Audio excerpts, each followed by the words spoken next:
हर हर महादेव दोस्तों, आशा करते हैं आप लोग कुशल मंगल होंगे। महादेव आपका कल्याण करे और महाशिवरात्रि की आप सभी को हार्दिक शुभकामनाएं। दोस्तों, महाशिवरात्रि सिर्फ एक पर्व नहीं है, ये आपको आपके भगवान, आपके आराध्य से मिलाने का भी दिन है। और ये महाशिवरात्रि की जो रात्रि होती है, ये बहुत ही अपने आप में एक विशेष इंपॉर्टेंस लेकर आती है। तो आज हम आपको पूरी विधि बताने वाले हैं कि महाशिवरात्रि की जो 4 पहर की पूजा होती है, उसे कैसे शुरू करते हैं और सुबह से महाशिवरात्रि दिन क्या करते हैं, वो सब कुछ हम आपको बताने वाले हैं। तो शुरू करते हैं। पहले तो सबसे पहले ब्रह्म मुहूर्त में आपको उठना है। ब्रह्म मुहूर्त यानी 5 साढ़े 5 बजे आपको उठना है। उसके बाद सबसे पहले आपको फ्रेश हो जाना है, नहा धोना अच्छे से। और उसके बाद आपको शिवलिंग पर जल अर्पित करना है। गंगा जल है अगर आपके पास तो 2 बूंद उसमें डाल लीजिए, और अगर नहीं है तो भी शुद्ध जल चल जाता है। तो सबसे पहले आपको शिवलिंग पर करना है जल अर्पण। आप मंदिर भी जा सकते हैं, अगर आपके पास शिवलिंग नहीं है, मंदिर गए तो भी बेस्ट है, और अगर घर में शिवलिंग है तो भी बहुत ही अच्छा है। तो सबसे पहले तांबे के ही आपको लोटे में जल चढ़ाना है, और दूध आपको तांबे में नहीं चढ़ाना होता है, तो सिर्फ जल जो है आपको तांबे में चढ़ाना है। जल ले लीजिए और महादेव को एक प्लेट में रख लीजिए, और उत्तर की तरफ हमेशा जल चढ़ाते वक्त उत्तर की तरफ यानी नॉर्थ की तरफ ही शिवलिंग का मुख होना चाहिए। और जल चढ़ाते हुए ओम नमः शिवाय, ओम नमः शिवाय, ओम नमः शिवाय, ओम नमः शिवाय का आप जाप कर सकते हैं, या फिर 108 नाम आप महादेव के ले सकते हैं। जैसे आपकी इच्छा हो, जैसा आपको सहूलियत हो, वैसा आप कर सकते हैं। और उसके बाद सबसे इम्पोर्टेंट है महाशिवरात्रि में संकल्प लेना। तो जल चढ़ाने के बाद सबसे इम्पोर्टेंट होता है कि आप महादेव के सामने बैठे और उनके सामने आप संकल्प ले। अब संकल्प लेना क्या होता है? संकल्प लेना मतलब आप महादेव को ये बता रहे हैं कि महादेव, आज हम व्रत रखने वाले हैं, आज हम उपवास करने वाले हैं, आज हम आपकी आराधना करने वाले हैं, भक्ति करने वाले हैं, और हमें अगर हमसे कोई भूल हो जाती है इसमें तो हमें क्षमा प्रदान कीजिए।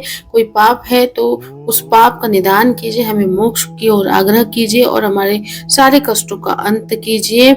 आप ज्ञानी हैं, हम अज्ञानी हैं, हम कुछ भी नहीं, और आप हमारे स्वामी हैं। महादेव, हमें इस तरह से आपको संकल्प लेना होता है पहले महादेव के सामने बैठकर सुबह ब्रह्म मुहूर्त में। तो जल पहला स्टेप हो गया जल चढ़ाना, और दूसरा स्टेप हो गया आपको संकल्प लेना। और संकल्प लेने के बाद भी आप मंत्रों का उच्चारण कर सकते हैं। संकल्प लेना मतलब सिर्फ बैठकर संकल्प नहीं लेना, आप धूप बत्ती भी जला सकते हैं, फूल भी चढ़ा सकते हैं, बेलपत्र चढ़ा सकते हैं, और आपको जो भी आता है, ओम नमः शिवाय या रुद्राष्टक या कोई भी मंत्र आपको महादेव का आता हो, आप उनके सामने बोल सकते हैं, या फिर सिंपल सा वही ओम नमः शिवाय, ओम नमः शिवाय, ओम नमः शिवाय, ओम नमः शिवाय का जाप कर सकते हैं। तो संकल्प लेना बहुत बहुत जरूरी है दोस्तों। तो संकल्प लेने के बाद फिर आप अपना व्रत शुरू कर सकते हैं।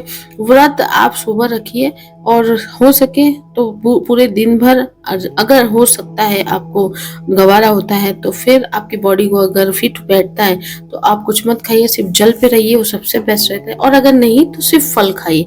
व्रत के दिन नमक का उपयोग बिल्कुल भी ना करें। ये सिर्फ महाशिवरात्रि नहीं, कोई भी व्रत के दिन नमक का उपयोग नहीं करना चाहिए। और उसके बाद आप थोड़ा सा ध्यान लगाइए और व्रत करिए। और व्रत करने के बाद हो सके तो शाम को आप एक बार में खाना खा के छोड़ दीजिए, या फिर दूसरे दिन ही 6 बजे छोड़िए। अब हम लोग चलते हैं 4 मुहूर्त जो है। संकल्प लेने के बाद हमें सामग्री इकट्ठा करके रखनी है पहले ही, क्योंकि जब हम पूजा शुरू करेंगे 6 बजे से, तो 4 पहर की पूजा, उसमें ये सारी सामग्री लगेगी। तो सबसे पहले है बेलपत्र, जो आप ले आइए, और 108 तीन बार चढ़ाना है या 4 बार, ऐसे सॉर्ट आउट करके रख लीजिए। उसके बाद महादेव को व्हाइट फूल बहुत ज़्यादा पसंद है, व्हाइट फूल, एक धतूरा, और उसके बाद ये जो है हनी है, ये शहद ले आए, और ये जो है दही है, ये गाय का दही होना चाहिए, और ये है घी, गाय का ही घी होना चाहिए। ये दूध भी गाय का ही है। चंदन महादेव को बहुत पसंद है। भस्म, ये बेर जो हम लोग चढ़ाएंगे एक फल के रूप में, बेर भी महादेव को बहुत पसंद है। मिट्टी, जो पार्थिव शिवलिंग बनाने के लिए काम आएगा। काले तिल, ये है चंदन का इत्र। वस्त्र के रूप में जेनऊ, जो बहुत ही पसंद है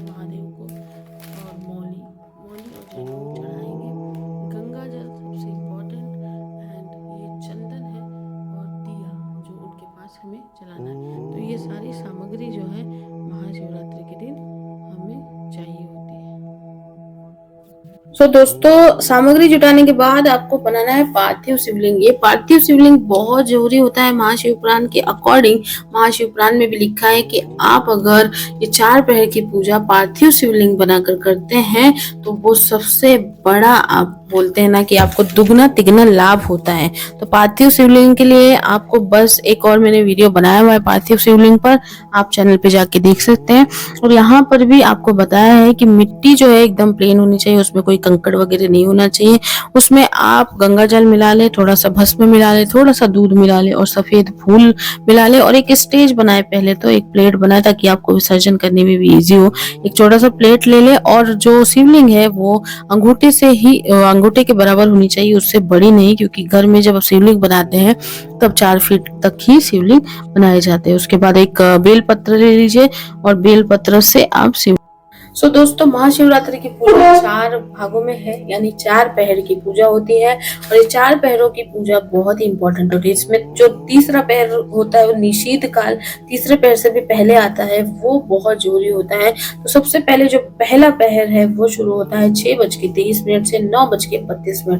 हर पहर 3 घंटे का होता है। अब ये संख्या जो है 4-5 मिनट से आगे पीछे हो सकती है, लेकिन हर साल ये 6:33 से 9:32 पे ही आती है। तो ये फर्स्ट पहर में आपको दूध और जल से महादेव का रुद्राभिषेक करना होता है। जल आपको हमेशा तांबे के बर्तन से और दूध हमेशा आपको स्टील या किसी और बर्तन से चढ़ाना होता है। और आप दूध या जल चढ़ाते वक्त महादेव के 108 नामों का उच्चारण कर सकते हैं। वो आपको इजिली ऑनलाइन PDF कहीं पर अवेलेबल है। और ये इसके साथ ही आप रुद्राष्टक या और शिव महादेव के जो मंत्र है वो भी आप बोल सकते हैं। तो महादेव को जब भी आप पूरा लोटा भर जल चढ़ाइए और पूरा लोटा भर आप ये चढ़ाइए। उसके बाद आप भस्म चढ़ा सकते हैं। भस्म महादेव को बहुत अत्यंत प्रिय है, तो जरूरी नहीं कि आप पहले ही पहर में भस्म चढ़ाए, आप पूरे 4 पहर में भस्म एक कॉमन चीज है जो 4 पहर में आपको चढ़ानी चाहिए। भस्म अत्यंत अत्यंत, हम ये फिर इसलिए बोल रहे हैं क्योंकि भस्म अत्यंत महादेव को प्रिय है और वो भस्म से श्रृंगार उन्हें बहुत पसंद है। उसके बाद आप चंदन चढ़ा सकते हैं। चंदन को चढ़ाने का एक तरीका ये है कि आप भस्म को थोड़ा सा चंदन में मिलाइए और पानी मिलाइए। महाशिव पुराण के अंतर्गत अगर चंदन भस्म में पानी मिश्रित होता है तो उसका दुगना लाभ होता है और इससे मन की शांति और गहराती चली जाती है, आप अध्यात्म की ओर अग्रसर होते जाते हैं। तो इसीलिए आप चंदन या भस्म और पानी को मिला के लगाइए। उसके बाद आप बेल पत्र चढ़ा सकते हैं। पहले पहर में बेल पत्र को आप हमेशा उल्टा ही रखें, आप दोनों पर चढ़ाइए बेल पत्र। और आपका मन करे अगर तो आप 21 बेलपत्र भी चढ़ा सकते हैं, या फिर शुरुआत में पहले पहर में आप 1 बेलपत्र भी चढ़ा सकते हैं।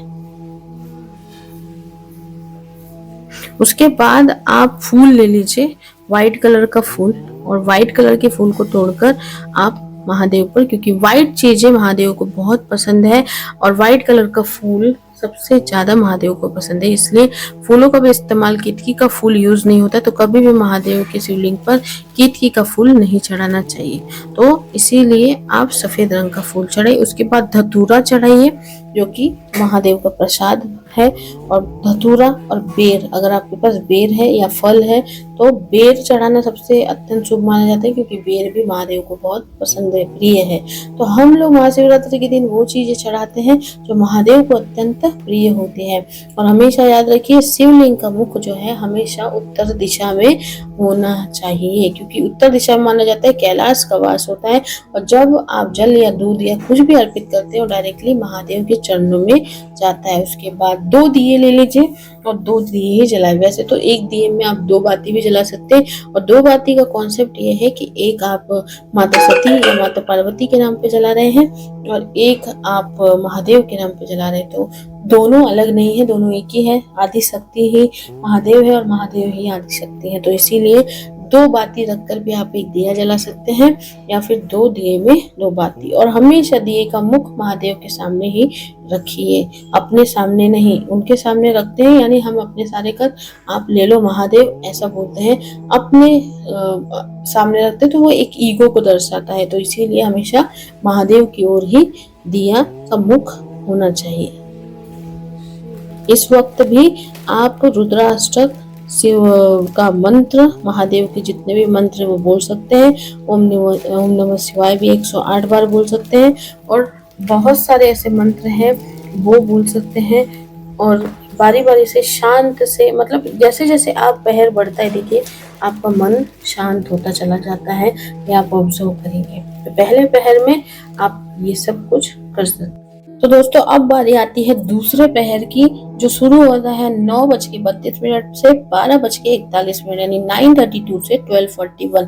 इसमें दूसरे पहर में विशेषकर दही और जल को चढ़ाया जाता है शिवलिंग पर। दही जो है वो आपको समृद्धि देती है, आपको शांति देती है और आपको अध्यात्म की ओर उन्मुख करती है। तो जल चढ़ाएं पहले, और उसके बाद पहले जो आपने चढ़ाया उसको निकाल दे, और उसके बाद फिर आप जल चढ़ाएं। जल चढ़ाते वक्त भी वही कि आप उनका जाप कर सकते हैं। जाप देखिए निरंतर है, आप जैसे जैसे चढ़ा रहे हैं वैसे वैसे आप जाप करते रहें, आपको जाप करते रहना है निरंतर। उसके बाद आप दही ले लें और दही को चढ़ाएं, और उसके बाद जल चढ़ाए। दही चढ़ाए या घी चढ़ाए या शक्कर चढ़ाए, लेकिन बाद में थोड़ा सा जल जरूर चढ़ाए शिवलिंग पर। और उसको बाद आपको दही चढ़ाना है और फिर से वही आपको रिपीट करना है। थोड़ा सा उस पर पानी डालिए वापस से, एंड फिर से चैंटिंग करते जाइए, चैंटिंग करते जाइए। और फिर भस्म चढ़ाइए, बेल पत्र चढ़ाइए, और फिर आप चंदन फिर से चढ़ा सकते हैं, और फिर से आप जाप कर सकते हैं। मतलब आपको पूरे 4 पहर आपको जाप निरंतर करते रहना है। ऐसा नहीं है कि तीनों घंटे, मतलब जो 4 पहर है चारों पहर में आपको बैठना है। 3 घंटे तो 3 घंटे आपको बैठना और चैंटिंग करना है, ऐसा नहीं है। आप एक बार पहले पहर या दूसरे पहर की पूजा कर लेते हैं, चैंटिंग कर लेते हैं, तो आप उठ जाइए, आधा 1 घंटा आप रेस्ट कीजिए, लेकिन सोना नहीं है, गहरी नींद में सोना नहीं है। आप बैठ सकते हैं, आराम से कुर्सी पे बैठ जाइए या बेड पे बैठिए, लेकिन मन में सतत उनका चैंट करते रहिए। जरूरी नहीं कि आप वहीं पर बैठकर अपनी पीठ दुखाते रहें, ऐसा महादेव नहीं बोलते। और महादेव तो इतने भोले हैं ना कि उन्हें सच्ची श्रद्धा और मन की आस्था से मतलब है। तो आपने बस यही करना है। तो दही हो गया। अभी ये जो है दूसरा पहर हो गया।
दोस्तों अब शुरू हो रहा है निषीध काल, जो कि बहुत बहुत इम्पोर्टेंट रखता है। ये 12:16 से लेकर 1 बजे से 6 मिनट तक चलता है, यानी कि 12:16 to 1:06 AM। ये तीसरे पहर से पहले आता है और ये बहुत ही मान और इम्पोर्टेंस रखता है। तो ये निषेध काल 1 घंटे का होता है, जिसमें आपको पंचामृत से स्नान कराना है, रुद्राभिषेक कराना है शिवलिंग को, और 108 बेलपत्र अगर आपके पास है या 21 है तो आपको बेलपत्र देना है। और इसमें आप मौली चढ़ा सकते हैं, जिनों चढ़ा सकते हैं, जो भी आपको लगे आप चढ़ा सकते हैं, क्योंकि ये निषेध काल बहुत ही जरूरी है, बहुत ही इम्पोर्टेंट है। क्योंकि बोलते हैं कि इसी निषेध काल में, इसी टाइम में महादेव ज्योतिर्लिंग में प्रकट हुए थे और शिवलिंग का इस अस्तित्व आया था। तो इस समय आपकी रीढ़ की हड्डी एकदम सीधी होनी चाहिए, क्योंकि एक आध्यात्मिक एक ऊर्जा निर्माण होती है निषेध काल में, और निषेध काल में ये जो ऊर्जा है ये डायरेक्टली आप तक पहुंच सकती है। तो जरूरी है कि आप निषेध काल में पंचामृत चढ़ाएं, बेलपत्र चढ़ाएं 108, और चैंटिंग सतत सुनते रहना है। और स्पेशली हम आपको बोलेंगे कि निषेध काल में मृत्युंजय मंत्र का 108 बार अगर आप जाप करते हैं तो ये बहुत ही लाभकारी होता है। तो 108 बार अगर आप रुद्रमाला से करते हैं, जप माला जो होती है उससे करते हैं, तो और भी बेनिफिटेड होता है। तो 108 बार आपको मृत्युंजय मंत्र जाप करना है। और सबसे इम्पोर्टेंट है इस निषेध काल का कि आप मेडिटेशन करें। मेडिटेशन में आपको एकदम शांत होना है, मन को एकदम शांत रखना है, और कहीं भी कोई भी विचार नहीं करना है, और आपको बस महादेव का ध्यान करना है।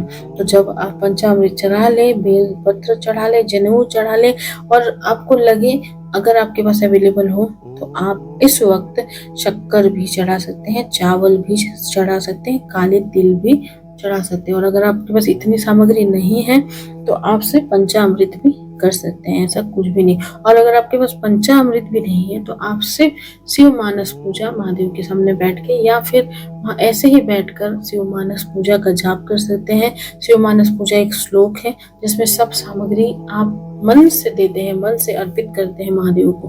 तो आप शिव मानस पूजा का भी उच्चार कर सकते हैं। लेकिन ये जो 1 घंटा है 12:16 से 1:06 ये बहुत ही महत्वपूर्ण निषेध काल है। तो इसमें आपको जागरण करना ही है, आपको बैठना है, मेडिटेशन और रीढ़ की हड्डी सीधी रखनी है, और महादेव को बस मन से याद करना ही है, और जप करना है, उनको अलाइन करना है। ऐसा लगता है, ये हम आपको पर्सनल एक्सपीरियंस बता रहे हैं कि ऐसा लगता है कि महादेव आपसे मिलने आ रहे हैं, वो आपसे मिलने आते हैं इस दिन।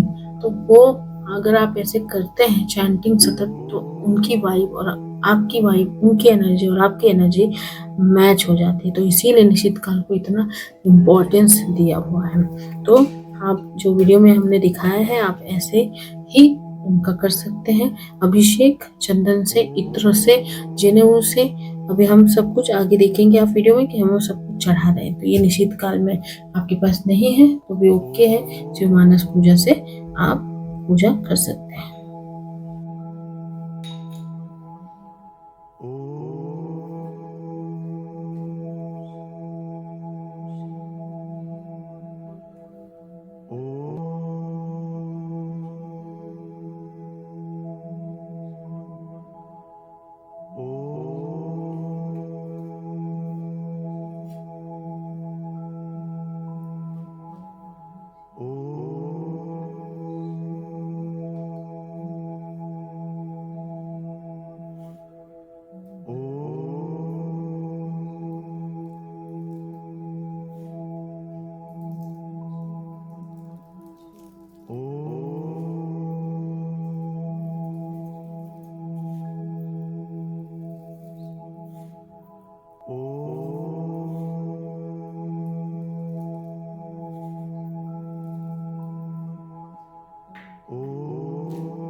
दोस्तों, निषेध काल के बाद आता है तीसरा जो है अपहर, वो जो है 12:41 से 3:50 का।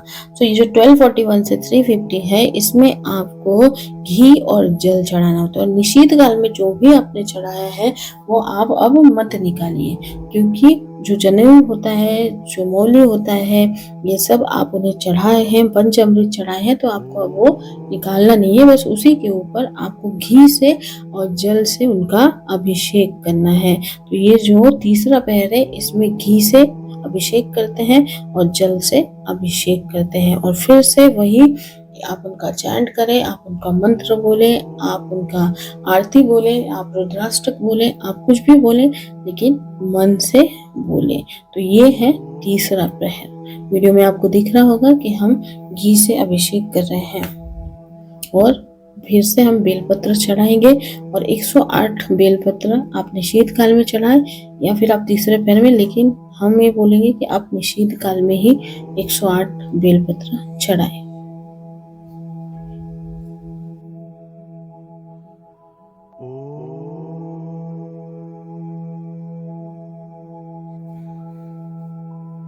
अब दोस्तों, सबसे आखिरी प्रहर है 3:50 से 6:59, यानी 3:50 से शुरू होता है 6:59 पर।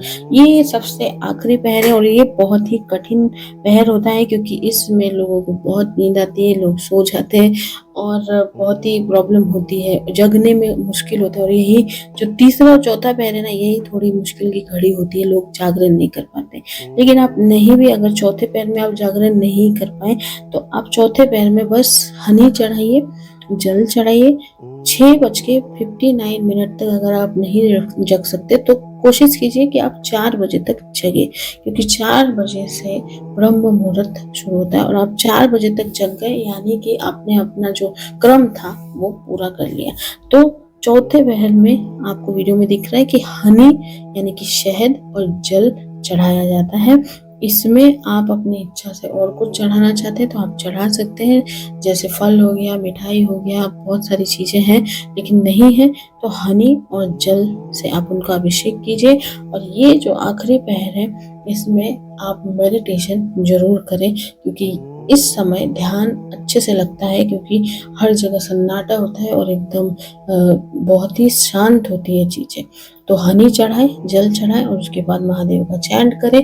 और 4 बजे तक आपको लगता है 3:50, अगर आप एकदम 3:50 पे शुरू करते हैं पूजा और आपको लगता है कि मैं 6:59 तक नहीं जग सकता है, जग सकती, तो आप अपनी पूजा खत्म करके आप इसको यहीं पे छोड़कर आप अपने कार्य में लग सकते हैं। तो इसका ऐसा है 4 पहर का कि आपने जो पूजा की है अभी शिवलिंग की और पार्थिव शिवलिंग की, आपको अभी इसे नहीं उठाना है।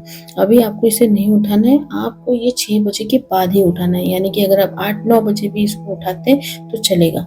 8-9 बजे आप उठिए, आप थोड़ा सा सो जाइए, क्योंकि आपको रेस्ट की भी जरूरत है। आप ये पूजा करके सो जाइए, 8-9 बजे उठिए, तब तक व्रत मत छोड़िए। अगर छोड़ दिया है तो भी वेल एंड गुड, लेकिन अगर निर्जल रखा है तो मत छोड़िए। तो उठिए, फिर आप सब समेटिए और पूजा करके हाथ जोड़कर अपने इस पूजा का सब कुछ बताइए महादेव को और इसे विसर्जन